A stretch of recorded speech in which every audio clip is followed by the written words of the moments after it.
Phoenix Dadas Radio Station. Hey, apa kabar? Hari ini ada Dodi Sandra. Kurang lebih selama 30 menit Doi bakal ngobrol dalam live talk show mengambil tema SPT tahunan orang pribadi di Cortex DJP. Yang pastinya talk show ini dipersembahkan oleh KPP Pratama Badung Utara dan juga KP2KP Kerobokan. Dan hari ini kalau membahas mungkin di antara kita deh, Doi atau juga Viners sudah punya NPWP. Tapi sebenarnya masih bingung kayak, aku tuh wajib lapor pajak gak ya?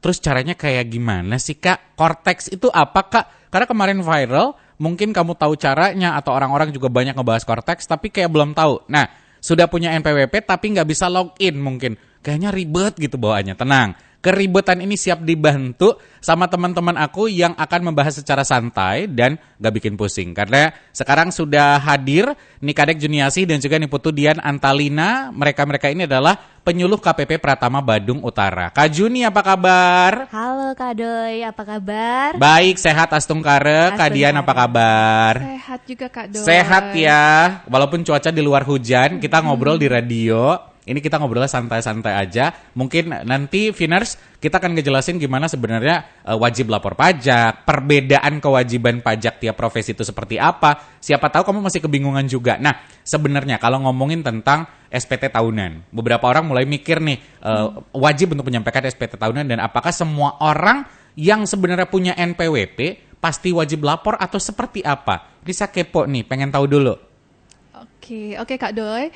Jadi Viners dan Kak Doi, jadi semua orang itu yang punya NPWP itu wajib untuk lapor SPT tahunan. Kecuali NPWP-nya itu tidak aktif. Jadi sebenarnya NPWP itu statusnya ada dua. Ada yang aktif dan ada yang tidak aktif. Yang wajib lapor SPT tahunan adalah yang punya NPWP dan statusnya aktif. Kalau tidak aktif itu tidak perlu lapor. Jadi nanti Viners mungkin bisa dicek NPWP-nya apakah statusnya aktif atau tidak. Itu bisa ngeceknya kemana? Apa cek sendiri aja? Ya, kalau sudah punya Cortex, sudah bisa masuk ke dalam Cortex, itu bisa dicek di Cortex-nya sendiri. Di menu profilnya ada statusnya. Nah, kalau belum itu harus mungkin bisa by telepon ke kantor pajak atau bisa main-main ke kantor pajak. Boleh ya, nanti luangkan waktu main dulu kalau misalkan ngerasa bingung sendiri daripada ribet sendiri kan. Datang aja langsung. Oke. Berarti kewajiban utama sendiri adalah orang-orang yang tadi aktif dan juga inaktif. Bagaimana dengan penghasilan? Nah, untuk penghasilan itu, jadi nanti atas penghasilan itu yang dikenakan itu adalah pajak penghasilan, Kak Doi. PPH. Betul. Atau kita biasanya sebut PPH. Nah, PPH ini tarif dan mekanismenya itu disesuaikan kalau di pajak itu ada subjek dan objek pajak. Kalau subjek pajak itu adalah orang. Orangnya adalah subjek. Jadi nanti dilihat siapa nih yang dapat penghasilan. Apa dia penyiar seperti Kak Doi, betul. atau dokter atau karyawan. Kemudian juga dilihat juga objeknya. Objeknya adalah? Jadi objeknya itu adalah apa nih bentuk penghasilannya? Apakah gaji? Ataukah misalkan dia ada penjualan harta seperti itu Kak Doi. Jadi nanti kita setelah kita cek NPWP kita aktif atau tidak, nanti kita harus cek sumber penghasilan kita dari mana saja, intinya begitu. I see. Berarti ada subjek dan objeknya tadi ya. Betul. Sudah dijelasin juga tadi kalau misal kamu yang kena penghasilan atau PPH-nya tadi itu adalah dari profesinya. Apakah penyiar? Penyiar juga ada sampingannya tuh MC. Beberapa juga dipotong pajak ya, presenter betul. dipotong pajak juga. Tadi kalau dokter ya beda lagi ceritanya. Nah, sebenarnya agak luas ya, tapi kalau kali ini mungkin kita berbicara tentang orang pribadi dulu karena memang sesuai dengan tema subjek pajak orang pribadi. Ini juga sebenarnya macam-macam. Mungkin seperti aku bilang tadi, aku karyawan atau juga teman aku pelaku usaha, mereka punya bisnis banyak loh. Entrepreneur. Ya, entrepreneur sampai ya freelance. Ini bisa dijelasin nggak perbedaan kewajiban pajak bagi kelompok-kelompok ini? Iya, benar sekali seperti yang tadi disampaikan Dian tadi Kak Doi. Memang sumber penghasilan orang pribadi itu banyak ya, apalagi zaman sekarang tuh sumber penghasilan dari mana-mana. Nah, kita kelompokkan jadi 3 dulu. Tiga besar. Yang pertama itu dari karyawan. Nah, kalau karyawan berarti kan ada kantornya, ada perusahaan tempat dia bekerja. Nah, kalau seperti itu pajaknya tuh sudah dipotong oleh pemberi kerjanya, sudah terima bersih setelah pajak. Nanti dari kantor juga yang akan membuatkan bukti potong pajaknya itu setahun sekali. Jadi wajib pajak orang pribadi yang karyawan tinggal lapor saja sebenarnya kewajibannya. Lapor SPT tahunan saja berdasarkan bukti potong. Siap. Nah, tapi kalau pelaku usaha, entrepreneur, dia kan tidak bekerja di perusahaan. Betul. Jadi kan tidak ada yang motongin nih. Benar. Nah, jadinya kewajibannya itu bayar dan lapornya ada di dirinya sendiri. Nah, gimana pajaknya tuh kalau pelaku usaha?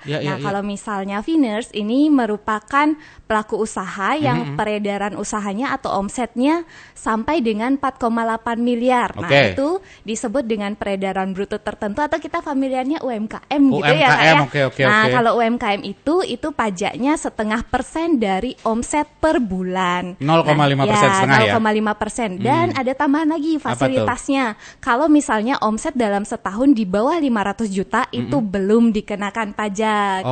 Ya, jadi tadi mungkin lebih aku clear lagi, itu penghasilan sampai dengan 4,8 M untuk setahun ya? Iya, betul. Untuk bukan sehari atau sebulan. Itu beda, udah bukan mikro kecil menengah lagi itu udah besar. Terus. Ya, nah satu lagi. Nah, itu yang tadi Kak Doi bilang, Kak Doi penyiar gitu ya, jadi MC. Nah, itu kan freelance. Betul. Nah, freelance itu dan juga misalnya kayak dokter, notaris, pengacara itu masuk kategorinya tenaga ahli. Nah, itu masuk kategori pekerjaan bebas. Jadi sebenarnya seperti usaha. Nah, tapi untuk para pekerja bebas ini ada fasilitas yang namanya norma penghitungan penghasilan neto. Jadi istilahnya norma. Nah, omsetnya itu tetap kita ngitung omset, tapi nanti penghitungan pajaknya dasarnya kan dari penghasilan bersih. Penghasilan bersihnya itu ribet kan pembukuan gitu. Nah, kita pakai norma saja, jadi cukup catat omset, bersihnya dihitung sekian persen sesuai tarif norma. Jadi mungkin Finers yang baru dengar, baru tune in juga, memang penghitungannya ini beda-beda untuk pengenaan pajak ya. Akan disesuaikan berarti dengan sumber penghasilan kita masing-masing. Jadi aku dan juga Kak Dian atau Kak Juni itu beda pajaknya, ya dong? Iya, benar. Karena memang sesuai dengan sumber penghasilan kita. Nah, sekarang sebenarnya bagaimana cara melapornya? Kita tinggal buka Cortex atau belakangan ini kan sebenarnya banyak akun Cortex di sosial media muncul atau seperti apa sih? Aku kepo soalnya. Iya bener Kak Doi. Jadi mungkin yang sudah lama punya NPWP, yang sudah pernah lapor SPT tahun sebelumnya, itu mungkin familiarnya sama Evin. Betul. Atau sama website DJP Online. Nah Kak Doi, itu semua sudah tidak berlaku lagi dari 1 Januari 2025. Jadi itu hanya untuk tahun 2024 ke bawah. Betul. Per 1 Januari 2025 itu Direktorat Jenderal Pajak ya, DJP itu meluncurkan sistem administrasi perpajakan terbaru, yaitu Cortex.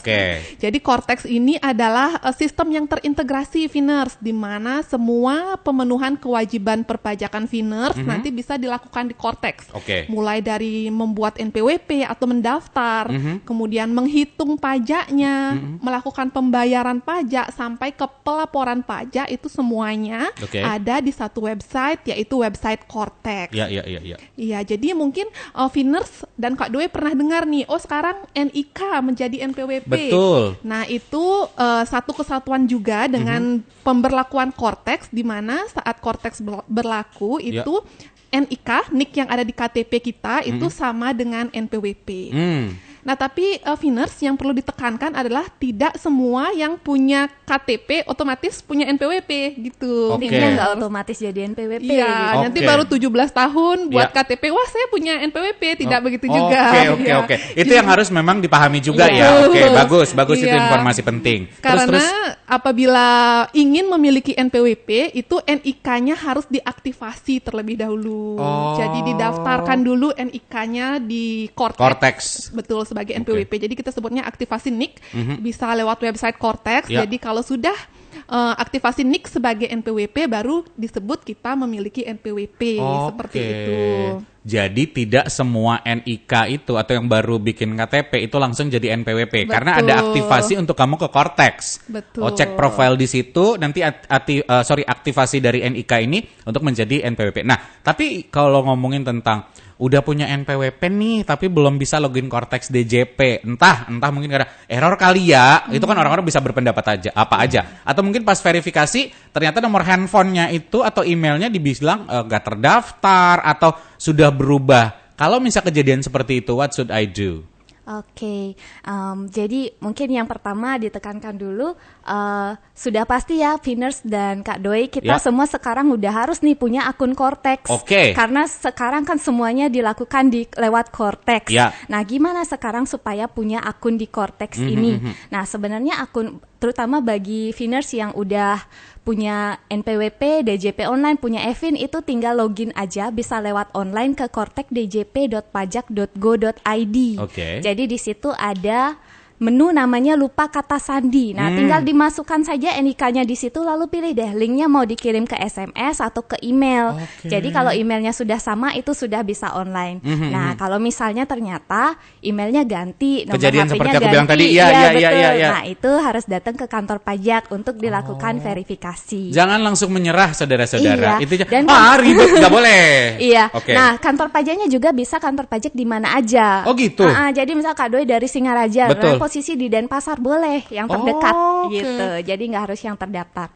Terus satu lagi, sebenarnya aktivasi NIK itu beda dengan aktivasi akun Kortek. Jadi walaupun Finers itu belum punya NPWP dan memang nggak wajib kalau memang mungkin di bawah PTKP, tapi mau punya akun Kortek saja itu bisa. Jadi supaya bisa login saja ke dalam akun Kortek bisa, tapi tidak serta-merta NIK-nya jadi NPWP. Jadi beda aktivasi NIK dengan aktivasi akun Kortek. Iya. Mungkin bahasa sederhananya ke Kortek ini bikin profil dulu, biar kita bisa registrasi atau login dulu. Nanti setelah itu kalau memang ternyata kita adalah wajib pajak atau penghasilan kena pajak, baru memang kita melapor. Ya betul. Oke. Paham. Tadi sudah dikasih solusi bahwa kalau misalnya ternyata nomor handphone aku nggak terdaftar atau sudah terdaftar dan segala macamnya, tadi juga sudah dijelasin bahwa kalau kemarin-kemarin kita pakai Evin dan segala macam. Nah, ini langkah pertama yang sebenarnya harus kita lakukan berarti adalah buka Kortex DJP dulu. Betul. And then karena pelaporan SPT ini kan yang harus diingat bahwa kita ke Kortex bukan DJP online lagi. Jadi nggak perlu Evin lagi kayak dulu-dulu. Kalau dulu biasa orang kantorku selalu tuh ya minta Evin segala macam. Nah, jadi perlu diingat atau perlu dicatat juga kita harus nyimpan password Kortex. Ini yang terbaru ya. Ada nggak ketentuan-ketentuan password? Yang setelah itu mungkin langkahnya harus seperti apa? Karena kalau misal sekarang kita login sesuatu yang lain aja harus ada 2 angka huruf gede, capital, simbol yang kadang aku tuh pusing lagi, ingat lagi. Iya, betul sekali Kak Doi. Ada nggak ketentuan itu? Iya, betul sekali. Di Kortex juga ada ketentuan untuk membuat password Kortex. Jadi itu minimal 8 karakter, paling sedikit. Bisa lebih dari 8. Kemudian harus ada minimal, ada 1 huruf besar, ada 1 huruf kecil, minimal ada angka juga 1, sama minimal ada tanda baca atau karakter khusus. Misalkan seru, pagar. Itu supaya lebih aman. Betul. Dulu kan tidak diatur ya di DJP online. Kalau sekarang di Kortex ada syaratnya itu. Nah, Kak Doi dan Finers di Kortex ini juga password ada 2. Jadi harus hati-hati. 1 adalah password untuk masuk ke akun Kortex. Nah, satunya lagi adalah password untuk tanda tangan. I see. Jadi nggak sembarang orang bisa masuk dan bisa mengingat ya. Tapi kalau memang ingatannya lemah dicatat aja. Betul. Daripada besok-besok ribet. Ya kan? Terus. Nah, untuk membuat password tanda tangan itu ada di dalam menu Kortex. Jadi kita harus ke menu portal saya, kemudian ada menu permintaan kode otorisasi atau sertifikat elektronik. Betul. Di situ nanti Finers bisa membuat password untuk tanda tangan. Nah, ketentuan password untuk tanda tangan ini sama dengan password untuk masuk ke akun yang pertama tadi. Jadi kalau mau disamakan silahkan supaya tidak terlalu banyak password yang kita ingat. Kalau aku beda sih kemarin. Tapi udah dicatat saja. Karena kayak agak ribet nih, masa agak banyak gitu perintilannya, tapi ternyata tadi sudah dijelasin bahwa ini untuk secure, untuk rasa aman. Betul. Oke, lanjut Kak. Nah jadi nanti passwordnya ini kita buat 1 kali saja untuk masuk ke akun dan juga untuk tanda tangan. Nah nanti setiap apabila kita ingin mengirim laporan SPT itu nanti akan dimintakan password untuk tanda tangan atau di Kortek itu sering disebut paspris gitu. Itu baca paspris ya? Aku kemarin ini apa sih paspras atau apa? Iya. Bebas saja. Mungkin dulu kalau misalnya pas SPT tahunan sebelumnya Kak Doi nih dan Finers yang udah punya NPWP, setiap kita submit itu pasti masukkan kode verifikasi yang di email. Betul. Nah, kalau sekarang itu dengan paspres ini. Jadi bedanya itu di SPT tahunan Kortex nggak ada kode verifikasi tapi masukkan tanda tangan. Jadi paspres yang dibilang Dian itu bukan file bentuknya. Jadi seperti password hanya mengetikkan saja. Gitu. I see. Ya benar. Aku sudah melewati zaman-zaman itu juga. Masa kan di Phoenix kan wajib pajak penghasilan ya. Jadi emang udah dari dulu emang harus wajib lapor gitu kan. Nah, tapi belum lapor ini sebenarnya sudah banyak step yang harus dilakukan. Beberapa teman-teman mungkin kayak aduh lakuin sekarang atau nanti aja deh. Kadang-kala nih beberapa teman aku kayak mengabaikan dulu. Pernah gak sih kayak entaran. Ini kayak takutnya error, terus takutnya nggak bisa diakses. Jadi sebenarnya setelah kita login dan juga setting kode otorisasi, apa sudah bisa langsung pelaporan SPT atau seperti apa sih sistemnya? Ya, jadi sebenarnya yang tadi yang step pertama lupa kata sandi, terus kita setting kode otorisasi itu memang gaungnya itu dilakukanlah lebih awal karena kita kan wajib pajak se-Indonesia karena akses Cortex ya Kak ya. Jadi daripada kita tunda-tunda lebih baik lebih cepat lebih baik. Betul. Kan gitu ya Kak ya. Nah, tapi sebelum ke pelaporan itu kita bahas yang pelaporan orang pribadi ya. Jadi yang tadi sebelumnya saya menjelaskan apa sih yang jadi dasar kena pajaknya. Oh, penghasilan gitu. Yang dikenakan penghasilan bersih. Tapi apakah dari penghasilan bersihnya langsung kena tarif pajak? Tidak. Kalau orang pribadi ada pengurangnya namanya penghasilan tidak kena pajak. PTKP. Ya betul, PTKP. Jadi sebelum dari bersih itu sebelum dikali tarif itu kita kurangkan dulu dengan PTKP. PTKP ini itu dasarnya tanggungan Kak Doi. Jadi belum punya tanggungan. Berarti TK0 gitu. Hanya menanggung diri sendiri. Betul. Nah, ada juga yang misalnya sudah menikah, suami nih jadi kepala keluarga, maka dia menanggung istri dan anak-anaknya. Jadi misalnya anaknya 2, berarti PTKP-nya K2 gitu. Jadi semakin banyak tanggungan, semakin tinggi PTKP-nya semakin berkurang pajaknya gitu. Anak 8 K8. Waduh, maksimal 3. Kan orang lama tapi old money. Iya kan bisa jadi ya Kak. Iya sih. tapi ada hitung-hitungannya lagi ya. Kalau zaman sayangnya sekarang, di pajak diakuinya maksimal 3. Oh gitu. Boleh banyak-banyak. Oh iya. Baiklah. Iya. Oke. Seperti itu. Jadi begitu juga. Jadi data supaya bisa terbaca PTKP-nya ini tanggungannya harus dimasukkan juga dong di Cortex. Nah, itu di bagian data unit keluarga. Jadi mungkin ya memang realnya sudah menikah tapi di Cortex apa sudah diinfokan. Nah, itu Finers harus mengupdate di data unit keluarga atau DUK-nya termasuk juga untuk istri yang gabung NPWP dengan suaminya. Nah, si istri harus dimasukkan sebagai tanggungan di Cortex suami. Ada memang yang menggabungkan itu. Ya, malah terutama kalau misalnya istrinya kerjanya sebagai karyawan dan juga cuma kerja di satu tempat. Jadi satu pemberi kerja itu baiknya gabung saja dengan suami. Jadi lebih cukup lapornya di SPT suami lebih simpel dan juga nihil kalau misalnya suaminya atas suami aja.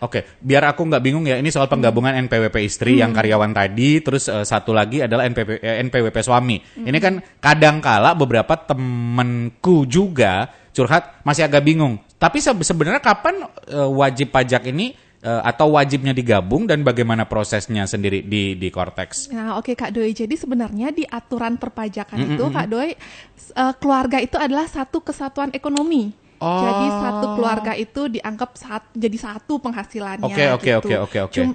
Cuma memang di sistem yang lama sebelum Cortex itu tidak terdetek karena memang sistemnya masih lama. Nah, sedangkan di Cortex sekarang karena sudah berbasis NIK, sudah berbasis kartu keluarga sesuai dengan catatan sipil Kak Doi, jadi pasti akan terdetek bahwa NPWP ini dan NPWP ini sebenarnya adalah satu keluarga, satu penghasilan. Nah, itu akan terdetek di Cortex. Nah, itu jadi kenapa sekarang disarankan untuk NPWP istri digabung dengan NPWP suaminya. Nanti kalau apabila istri digabungkan NPWP-nya dengan suami, itu penghasilan istri dianggap penghasilan final. Jadi pajaknya, perhitungannya bisa lebih sesuai gitu Kak Doi. Nah, caranya untuk menggabungkan NPWP istri dengan suami itu adalah NPWP istri mungkin ada dulu Finers mungkin waktu belum menikah itu bagi yang lajang-lajang yang wanita-wanita sudah punya NPWP duluan. Kemudian setelah menikah itu kan berarti suami punya NPWP, nanti istri juga punya. Nah, ini NPWP istrinya harus dinonaktifkan. Jadi tinggal dinonaktifkan NPWP istrinya dan pastikan nanti nama istri sudah ada di Cortex-nya suami di bagian keluarga tadi, di bagian unit perpajakan keluarga. Tapi tadi sudah dinonaktifkan. Mungkin aku kebal situ ya. Itu apakah memang ada sistem khusus kita harus ke kantor pajak atau bisa dinonaktifkan sendiri by online atau seperti apa? Kembali tadi lewat Cortex. Lewat Cortex semua. Lewat Cortex, Kak Sama ngecek tadi pun harus mencantumkan nama istri, entar tiba-tiba lupa ya Kak. Itu dia tiba-tiba ngerasa single, nggak masuk nama istri, bisa jadi hitung-hitungan pajaknya salah kayak gitu-gitu. Ngaruhnya ke situ ya? Apa ke sistem nanti nggak ke detect atau kayak gimana? Iya, ke pengecekan dari pajak saja sih Kak Doi. Oke. Tapi dipastikan bahwa memang sudah mencantumkan itu, nama istri, terus yang tadi adalah dinonaktifkannya juga. Iya, betul. Oke, tapi kalau kendala, tetap kalau misal teman-teman mengalami kendala, bisa langsung datang ke kantor pajak manapun. Betul. That's right. Oke. Tapi setelah bisa lapor SPT tahunan. Nah, sekarang ya Kak, ini ngomongin tentang pengisian yang sama dengan yang sebelumnya atau ada sistem yang cukup beda di Cortex kali ini. Ini buat teman-teman yang belum buka Cortex sama sekali. Dan data apa saja sih yang sebenarnya perlu disiapin untuk pelaporan? Karena dia baru-baru lihat sosialisasi, baru lihat di sosmed, tapi belum buka. Apa yang harus dilakukan dan disiapkan? Kak Doi udah lapor belum di Sudah. Wah, luar biasa. Sudah, karena saya sudah dikejar sama admin kantor. Kak, buruan gitu. Iya, benar-benar luar biasa. Tepuk tangan dulu untuk Kak Doi, ini keren. Saya sudah, Alfi sudah, teman-teman yang wajib sudah. Pajak panutan nih. Sebelum menginterview kan emang harus laporan dulu. Lalu.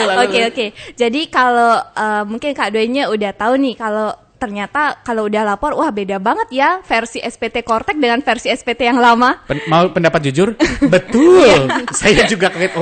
Wah beda banget ya. Nah, kalau dulu cuma jawab 3 pertanyaan ya tidak, terus nanti ada jenisnya untuk orang pribadi. Karyawan di bawah 60 juta itu SPT 1770 SS.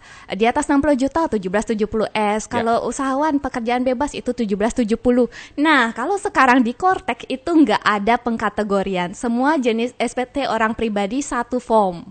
Gitu. Betul. Nah, tapi mungkin disclaimer dulu nih. Kak Doi udah tahu sih. Wah, kaget mungkin ya pertama kali bingung. Wah, kok beda banget gitu ya tampilannya. Betul. Tapi Finers nggak usah khawatir. Jadi yang diisi disesuaikan saja. Kalau pertanyaannya tidak relevan, tinggal dijawab tidak aja. Jadi tidak perlu mengisi lampiran yang tidak perlu gitu. Oke, karena ada ya, tidak, tidak. Oke, tinggal dijawab aja. Nah, sebelum kita lapor, data-data apa aja sih yang perlu kita siapkan dulu? Nah, kembali ke jenis atau sumber penghasilan kita tadi.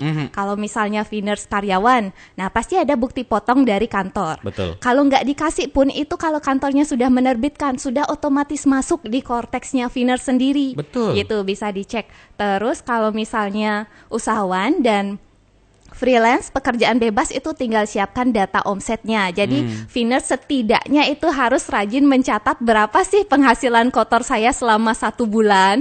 Karena nggak ada yang motongin, jadi kita harus rajin mencatat sendiri ya Finers ya.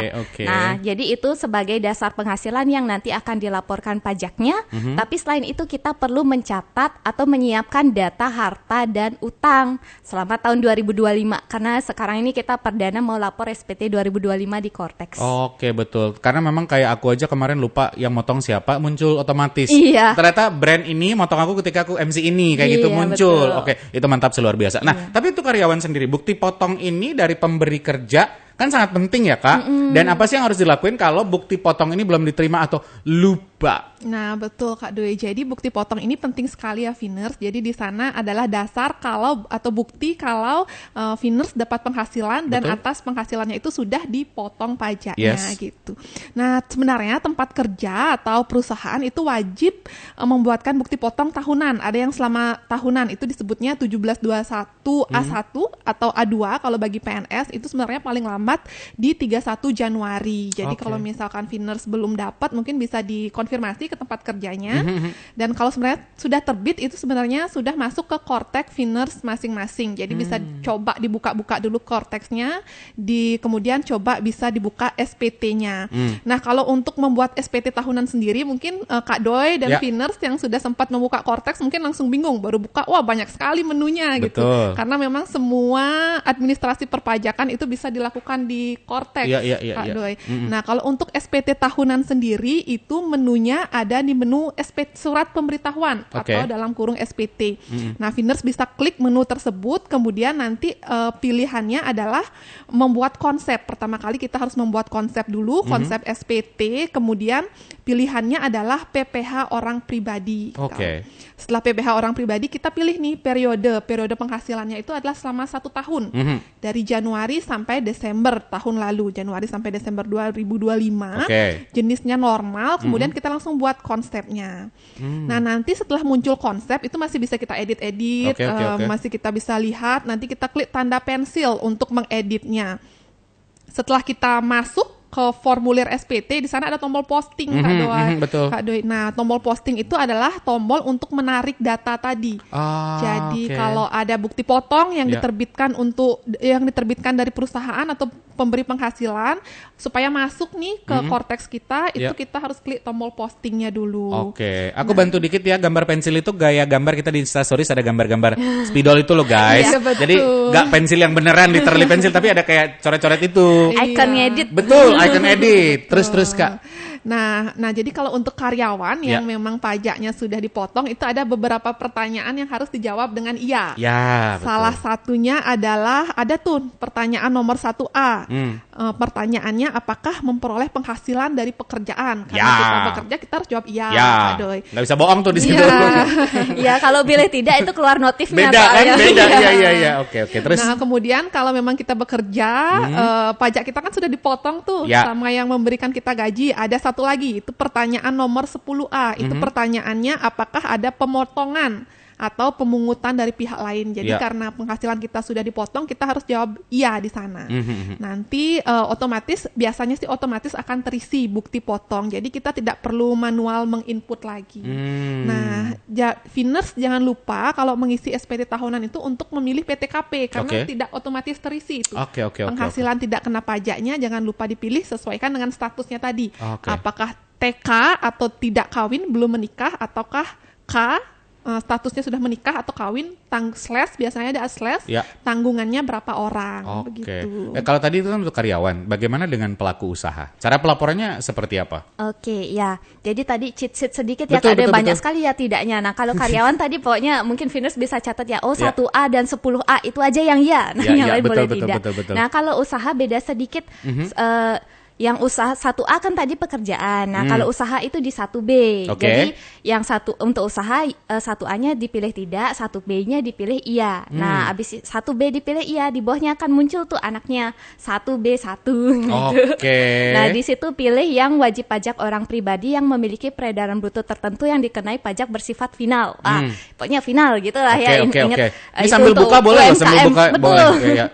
Biar ada bayangan gitu ya. Nah, setelah itu di bawahnya muncul lagi anaknya 1B2. Nah, itu pilih yang tidak menyelenggarakan pembukuan. Barulah terbuka, nanti Finers bisa merekam omset penjualan kotornya itu atau omset peredaran usahanya begitu ya. Itu di lampiran 3B bagian A. Nah, di situ akan Finers tinggal merekam berapa sih omset dari Januari sampai Desember, dan kalau akumulasinya lewat 500 juta itu otomatis kelihatan pajaknya berapa. Nah, itu tinggal dibayar gitu. Akumulasi omset itu muncul di situ ya, Kak? Iya, jadi omsetnya kita rekam sendiri, pajaknya itu sistem yang akan menghitungkan otomatis. Baiklah. How about freelance? Ini tentang menggunakan norma penghitungan penghasilan neto. Siapa yang wajib menyampaikan pemberitahuan norma ini dan juga kapan batas waktunya? Aku juga kepo nih. Iya, jadi Kak Doi, di pajak itu ada fasilitas namanya norma penghitungan penghasilan neto atau kita singkat sering NPPN. Iya, tadi Kakak sempat spill di awal norma-norma tadi ya. Itu seperti apa? Nah, ini adalah fasilitas bagi wajib pajak pelaku usaha bisa atau yang pekerjaan bebas juga bisa. Nah, ini adalah fasilitas supaya wajib pajak orang pribadi itu tidak perlu melakukan pembukuan. Kalau di pajak itu ada pembukuan. Kalau pembukuan itu detail dia, Kak Doi. Catat biaya. Ya, harus ada total penghasilannya berapa 1 tahun, kemudian biaya-biaya yang dikeluarkan apa saja, sampai kita tahu. Agak ribet. Ya, jadi norma aja. Ya, untuk kita tahu penghasilan bersih kita. Nah, sedangkan kalau norma itu penghasilan bersihnya itu ditentukan berdasarkan persentase.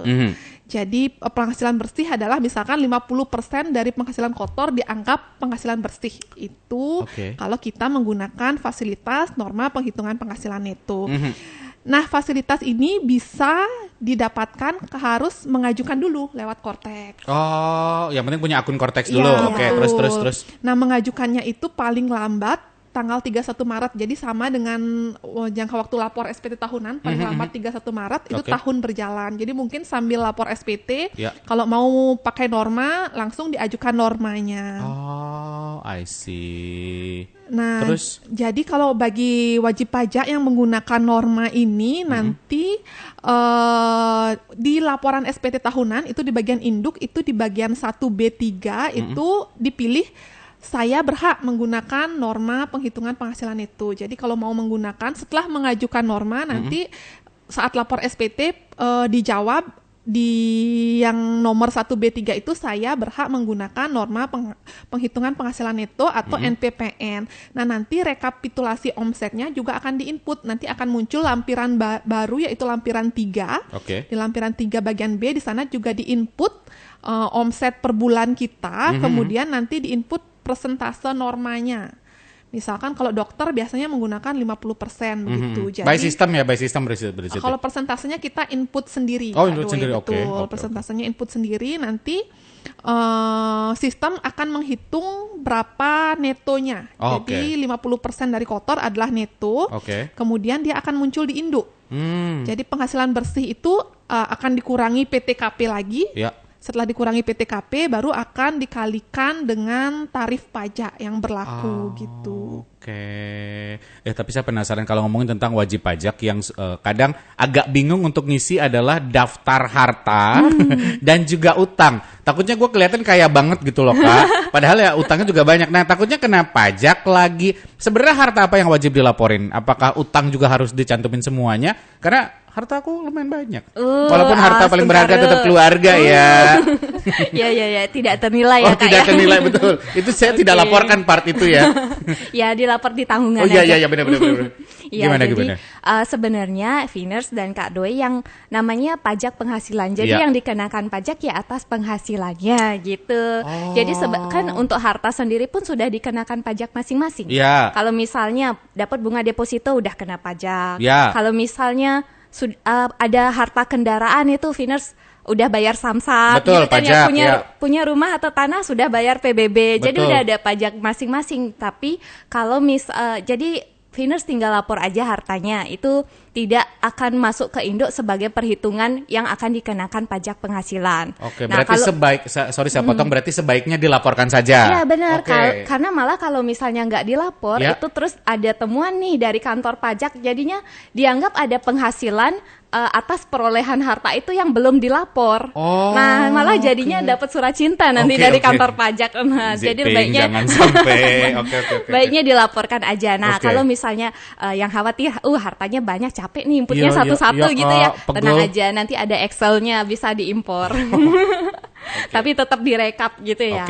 Nah, mungkin juga catatan juga untuk Viners dan Kak Doi. Kak Doi udah lapor nih. Kalau misalnya harta itu, kalau yang tahun-tahun sebelumnya itu isiannya cukup singkat. Nah, kalau sekarang di Cortex detail nih para Viners. Kalau misalnya input tabungan, nah itu akan dimintakan nomor rekening, atas terus nama rekening, betul, atas nama rekening, banknya apa gitu, di mana. Bahkan nominalnya loh. Nominal memang.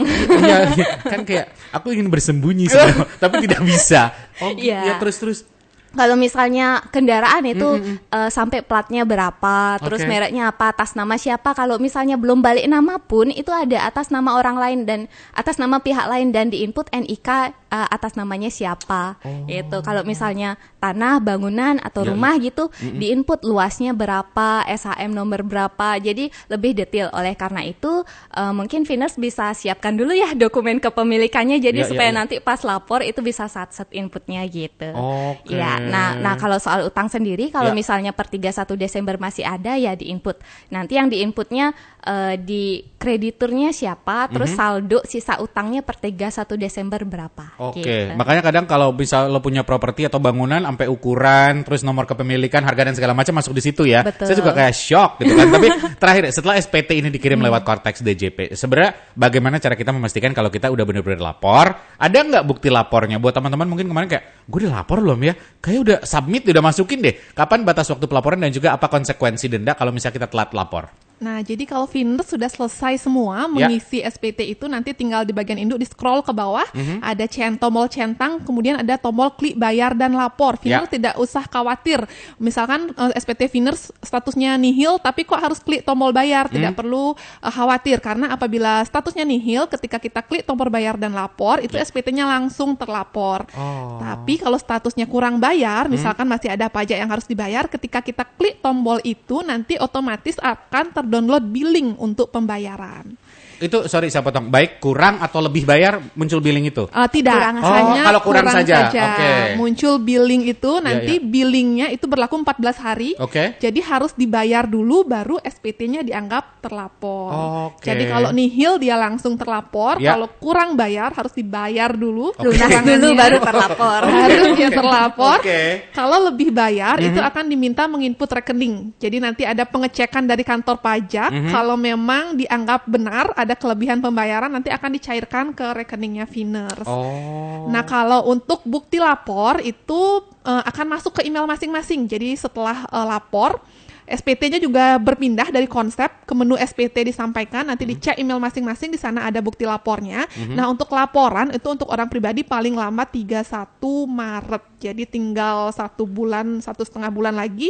Jadi silahkan dilaporkan sebelum jaringannya agak melambat. Kalau biasanya semua warga Indonesia sebelum libur ya Dian, itu nyepi dan lebaran. Orang kita tuh suka mepet-mepet. Besok ya udah deh. Jangan gitu-gitu berarti ya. Nah, apabila terlambat itu Finers itu akan ada denda 100.000.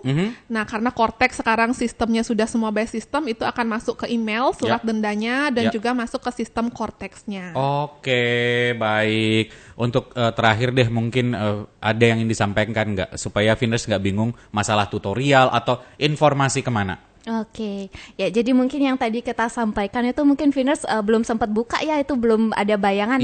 Jangan khawatir, Finers bisa cek tutorialnya itu di YouTube @Ditjen-Pajak.RI, atau kalau buka lewat browser lewat Pajak Go ID Cortexpedia. Nah, semua itu lengkap ada di situ. Dan kalau misalnya mau tanya-tanya langsung bisa datang ke kantor pajak mana saja, bawa KTP KK ya.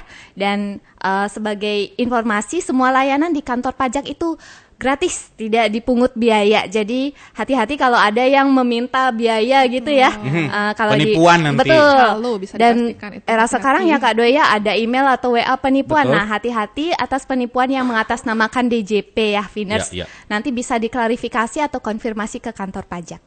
Itu aja. Kak Dian, Kak Juni, terima kasih banyak hari ini udah mampir, udah ngobrol sama Doi. Next ya kita harus banyak ngobrol karena waktunya cepet banget ya, tak berasa ya. Tapi Finers, mungkin karena tadi denger kita sambil nyetir nggak sempat buka Cortex, nanti lo buka di rumah, tapi tutorial sudah dikasih tahu tadi, bisa masuk ke channel YouTube-nya Ditjen-Pajak.RI atau klik ke website pajak.go.id/Cortexpedia. Jadi informasinya lengkap ada di sana. Dan yang paling penting sekali lagi, ini apa yang disampaikan sudah sangat lengkap. Dan ingat ya, untuk lapor SPT tahunan kamu dan pastinya lewat Cortex DJP. Dan semoga Finers sekali lagi lebih paham lagi kapan harus lapor, apa saja yang perlu disiapkan, dan bagaimana proses pelaporannya, baik untuk karyawan, pelaku usaha, atau juga pekerja freelance atau bebas seperti aku juga. Jadi semoga obrolan ini bermanfaat, dan pastinya intinya jangan menunggu waktu sampai mepet. Tadi udah dibilang nanti sistemnya down, error segala macam, karena proses aktivasi Cortex dan juga update data ini memang butuh waktu. Lebih cepat beres, lebih tenang hidupnya seperti aku. Aku saja sudah lapor, masa kamu belum? Keren banget Kak Doi. Teman-teman Phoenix sudah lapor semuanya. Pokoknya thank you so much. Next kita mampir lagi ya. Dari Sandra pamit, so keep your imagination and always try to make it come true. Bye-bye.